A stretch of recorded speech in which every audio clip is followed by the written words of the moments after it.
Le festival Faire Hacker est organisé à l'initiative de Beta Machine. Beta Machine, donc, c'est un hackerspace situé donc 15 rue Victor Gilbert à Chartres, voilà, quasiment en plein centre-ville. Et donc là, on reçoit Yvonique. Yvonique qui est donc un membre du hackerspace maintenant, mais qui est venu par la section radioamateur. Donc Yvonique, je te laisse présenter un peu ton parcours. Moi, j'ai passé mes licences il y a à peu près une vingtaine d'années pour être radioamateur. Je suis quelqu'un qui bricole beaucoup, qui fait beaucoup d'activités au niveau des sciences. Donc, je suis aussi astronome amateur. Je fais beaucoup d'informatique. Je fais de la radio, je fais de l'électronique. Donc, je touche un petit peu tous ces domaines au niveau de la science. Donc, ce qui m'a intéressé, c'est que le fait d'être chez Beta Machine, ça me permettait d'augmenter mes connaissances et aussi de faire promouvoir ma passion de radio amateur. Donc de montrer aux gens qu'on est capable de faire avec très peu de choses, des choses extraordinaires. C'est mon but. Donc avec une petite puissance de 5 watts, on peut faire le tour du monde et contacter quelqu'un qui est de l'autre côté de la Terre. Alors t'es venu tout seul à Beta Machine avec ta petite antenne et ton petit poste ou t'es venu avec plus de matériel?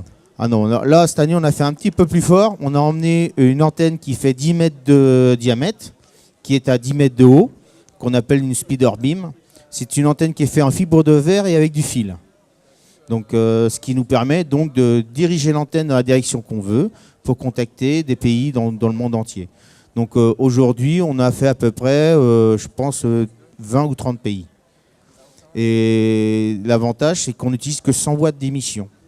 Donc avec très peu de puissance, donc on arrive à contacter tout le monde. Et on fait aussi du numérique, ça veut dire qu'on fait aussi des contacts avec maintenant 20 watts de puissance, avec un fil de 10 mètres de long. Et là j'ai commencé à faire tout le tour de la France au niveau des stations radio. Donc j'ai fait l'Angleterre, l'Italie, la Suisse, l'Espagne. J'ai pas encore fait la Belgique, mais je pense que ça va pas tarder. Voilà. Donc c'est pour montrer qu'on peut faire soit du numérique dans l'informatique avec l'ordinateur, soit on peut parler dans le micro, soit on peut faire de la télégraphie comme on fait actuellement, ou soit on peut transmettre des images, de la télévision. Si aussi on a montré quelques vidéos de Thomas Pesquet, nous on contacte via la radio au niveau de la station spatiale. Donc c'est aussi un truc qu'on peut faire. Maintenant qu'il est plus là-haut, au mieux de le faire en français, on le fait en anglais. Donc ça va améliorer ma langue. Donc voilà, c'est ça le fait du radioamateurisme, c'est de faire des essais de plein de systèmes de transmission et d'essayer d'augmenter ses capacités de connaissances. Et c'est pour ça que le lab m'intéresse beaucoup.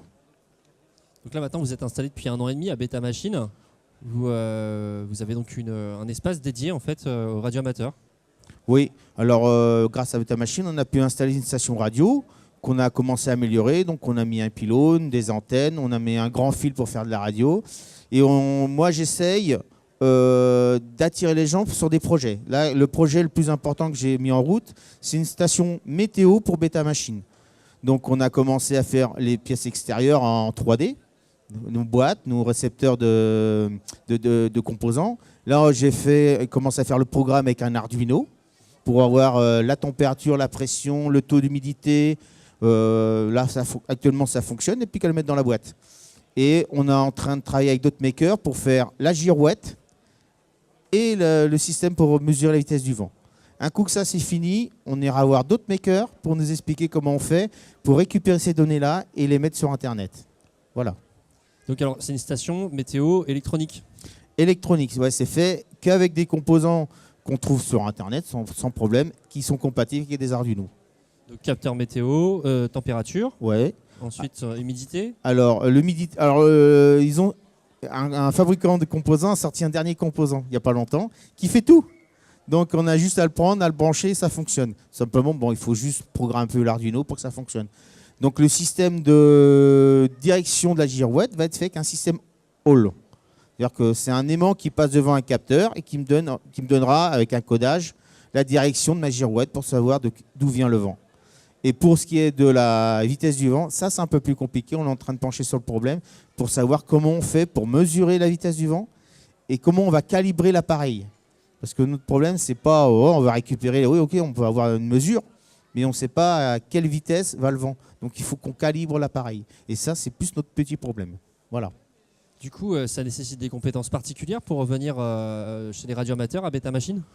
Non, vous venez, vous avez un enfant peut venir, on peut lui apprendre l'électronique de base. Donc comment fonctionne un composant, comment est le courant continu, alternatif, c'est quoi.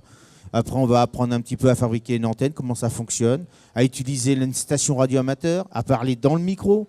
Parce que mon but, c'est aussi que quand le jour où ils auront leur licence, ben, ils pourront prendre un poste et parler avec tout le monde. C'est ça le but. Et pourquoi, par exemple, sur cette station météo, vous passez par le signal radio plutôt que le GSM? Le jour où vous avez une coupure de courant, bah, il n'y a plus de GSM. Si le réseau GSM ne marche plus, vous n'avez plus rien. Donc là, le fait qu'il soit une station météo autonome passée en 400 mégas, eh ben, vu que c'est autonome, c'est-à-dire que ce sera une station énergique qui sera autonome au niveau de cellules solaires, quelque chose comme ça. Donc on pourra toujours transmettre les informations. Donc le GSM, si vous avez un moment une rupture de réseau, ça ne marche plus. Donc c'est ça le fait de passer par radio. Donc là, du coup, sur ce projet radio et météo, vous avez travaillé, je crois, avec Denis Balmont aussi?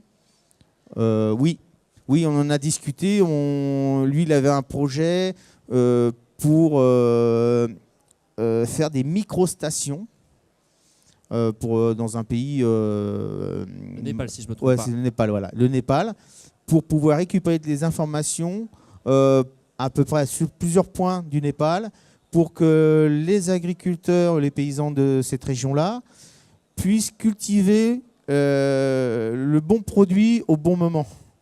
Parce qu'ils ne sont pas capables de dire, tiens, il y a eu beaucoup de pluie, il y a eu beaucoup de vent, il fait chaud, il fait froid. Ils ne sont pas capables. Donc, ils ont besoin d'avoir des mesures pour pouvoir faire pousser des produits, soit du blé, du maïs, au bon moment, à la bonne époque. Donc, c'est moins dans l'empirique et un peu plus dans le technique. Oui, voilà. Donc, mais nous, pour l'instant, on avait dit qu'on ferait d'abord ces stations météo pour Beta. Et après, grâce à ce développement-là, on pourra peut-être miniaturiser ce qu'on a fait pour créer des micro-stations. Voilà. C'était ça notre but. Pour l'instant, on avance pas vite, mais on avance quand même. Faut prendre le temps, c'est les passions. Oui. Du coup, j'ai mis un petit t-shirt là, ça dit quelque chose? Oui. Je l'ai évoqué tout à l'heure. On a entendu parler de Thomas Pesquet, qui était sur la station ISS. Oui. Donc Beta Machine, du coup, est rentré là avec un projet sur tout le territoire français. Fédération. Fédération. Open Space Maker. Voilà. Donc Fédération nous permet de dire que nous, on a une idée, on a envie de développer quelque chose, par exemple un rover, et ils vont nous aider à contacter d'autres personnes qui sont intéressées par ça, donc à rassembler nos connaissances, à essayer de créer ce rover et donc de nous aider si, par exemple, on a une difficulté technique qu'on ne sait pas faire, nous donner des renseignements ou des informations qu'on peut avoir grâce à d'autres Fab Labs ou grâce à eux qui ont beaucoup plus de connaissances techniques. Mais ce qui compte pour eux, c'est avoir des gens passionnés et qui ont des idées innovantes. Voilà, c'est ça. Donc, du coup, localement, vous allez travailler, donc tu l'as dit, là, sur le rover. Alors, le rover, on avait dit qu'on ferait d'abord la station météo. Un coup qu'on a fait la station météo, on s'attaque au rover. Parce que sur le rover, le plus intéressant, ce n'est pas le fait qu'il va rouler, c'est le fait qu'il puisse faire un travail. Donc, soit un bras articulé, soit mesurer les éléments extérieurs. Donc, c'est ça notre but. Donc, on fait d'abord cette station météo qui, après, normalement, sera relevée d'une station de qualité de l'air. Qu'on va rajouter, mais quand on aura fini là, parce qu'on ne peut pas tout faire. On fait d'abord une chose et après une deuxième chose. Et après, dès qu'on aura commencé à développer ce produit-là, on mettra sur leur site comment on a fait pour que d'autres makers puissent le reproduire. Donc ce sera de l'open source. Voilà. C'est ça, le but, c'est d'échanger tout ce qu'on connaît, tout ce qu'on fait. Donc en open source. Voilà. Donc tout à l'heure, on aura des conférences sur les licences libres, justement, donc sur l'open source, comme tu parles. Donc avec l'April. Projet, donc on a dit la station météo, enfin il y a la station radio déjà qui travaille, donc il y a des gens qui préparent leur licence. Alors oui, n'importe qui peut venir. On leur donne des cours de préparation en électronique, en réglementation, parce qu'on est très réglementé quand on fait ça. Et le jour où ils sont prêts, ils passent leur licence sur la région parisienne. Et après, ils ont un indicatif radio amateur. Ils peuvent trafiquer et aussi faire des montages électroniques. Ils peuvent utiliser des fréquences qui leur sont attribuées. En fin de compte, c'est ça. C'est-à-dire que si un jour on veut faire des transmissions en 2 Go 4, on a le droit. Il suffit d'apprendre à fabriquer une parabole, l'émetteur, le récepteur. Parce que sur 2 Go 4, il n'existe pas. Donc c'est à nous de faire. Là, ça vient du bricolage, de l'électronique, vraiment des trucs à faire nous-mêmes. Le cœur de Beta Machine. Voilà, c'est ça. Donc je sais qu'il y en a qui sont très intéressés par le SDR. Donc je sais que certains makers ont déjà commencé à travailler sur le sujet. Donc c'est de la radio numérique. C'est-à-dire que c'est plus de l'analogique. On prend la voix de l'opérateur et on la transforme en numérique. Donc tout sera numérisé. Donc ça peut être intéressant quand on fait, par exemple, on envoie un objet sur la Lune, un rover, et pouvoir tout faire en numérique. Très bien. Donc du coup, pour avoir plus d'enseignements aujourd'hui et demain, vous êtes sur le festival Faire Hacker. Oui, alors on est juste à la sortie avec tous les ordinateurs, là, avec nos émetteurs.